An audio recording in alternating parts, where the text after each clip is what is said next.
Discuss now, CNN political commentator Peter Bannon, who is a contributor to The Atlantic, Rabbi Shmuley Boteach, who is the author of The Israel Warrior, and CNN political commentator Andy Dean, former president of Trump Productions. Good to have all of you on. Thank you very much. Rabbi, I want to start with you because you posted this last night. This was on Twitter. It's a picture of yourself with Stephen Bannon, Donald Trump's controversial senior advisor. The ADL, or the Anti-Defamation League, criticized Bannon, saying Bannon has embraced the alt-right to a loose network of white nationalists and anti-Semites.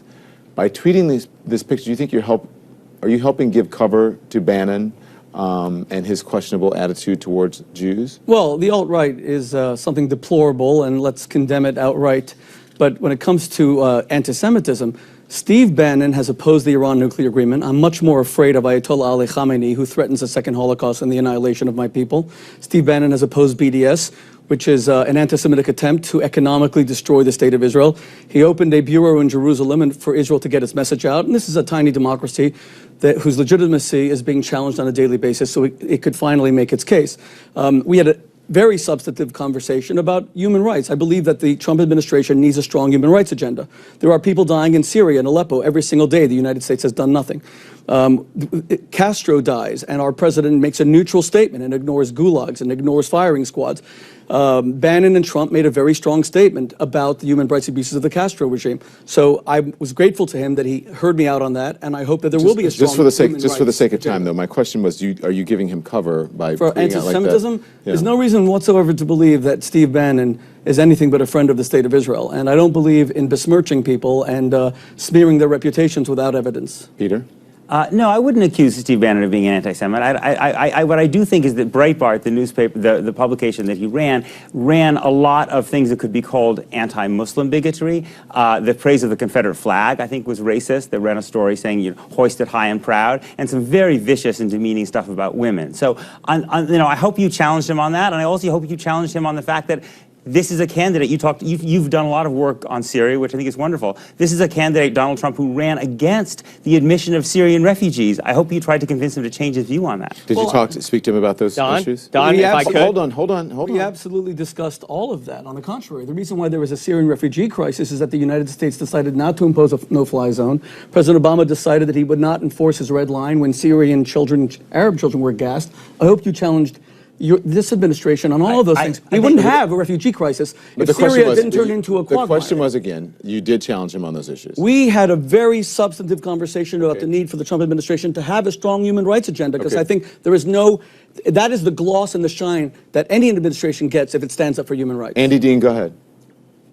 Sure. Well, Don, if I could about the Steve Bannon stuff, because it's outrageous what I watch on television. This guy is not anti-Semitic. He's a huge supporter of Israel.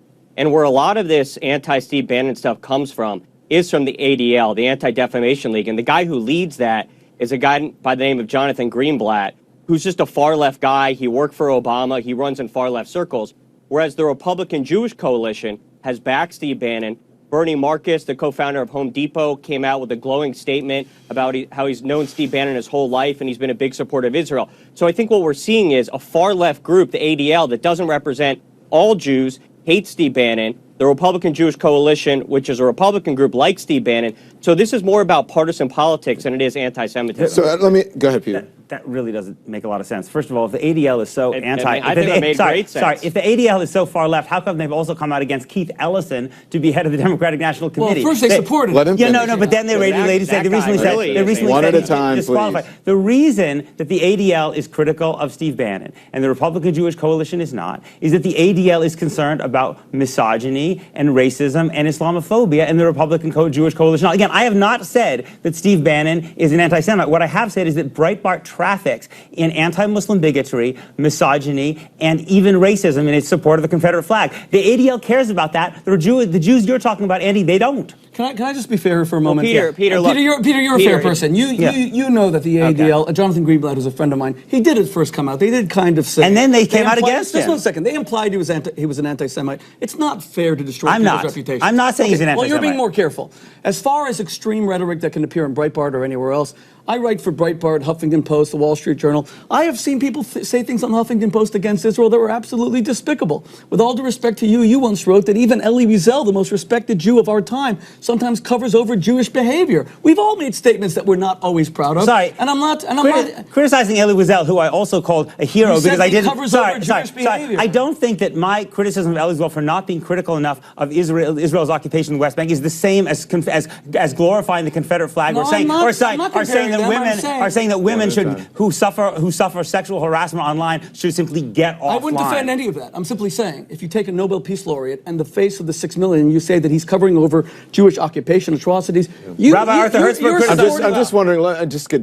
To get to the specifics of what you said. You said you write for all these different organizations. Yes. None of those organizations. Arianna Huffington has never said that I am the platform for some racist group.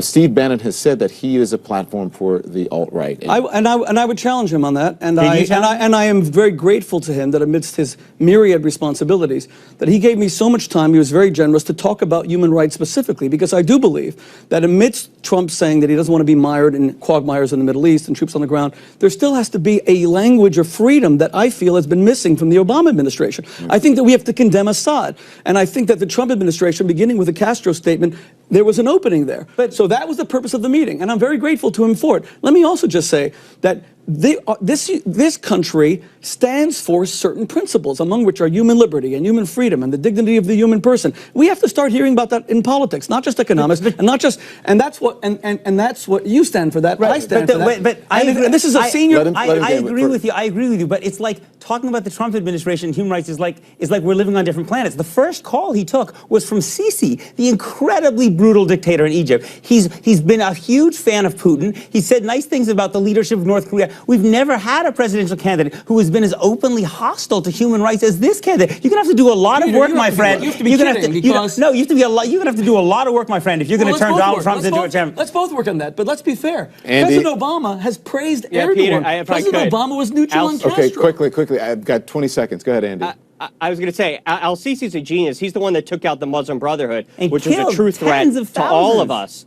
And Don, what you're seeing here is, I know the three of us are Jewish, and Don, I've heard rumors, you could be Jewish, so the four of us. You're just seeing different opinions here, and that's natural. So I just think that this is a partisan issue, not an anti-Semitic or anti-Islam or anti-woman. Steve Bannon is just a smart guy, and I think that's what we're seeing, just a smart person advising Trump, not a bigot, homophobe, racist, anti-woman person. That's the last word. Thank you very much. Coming up, a tribute to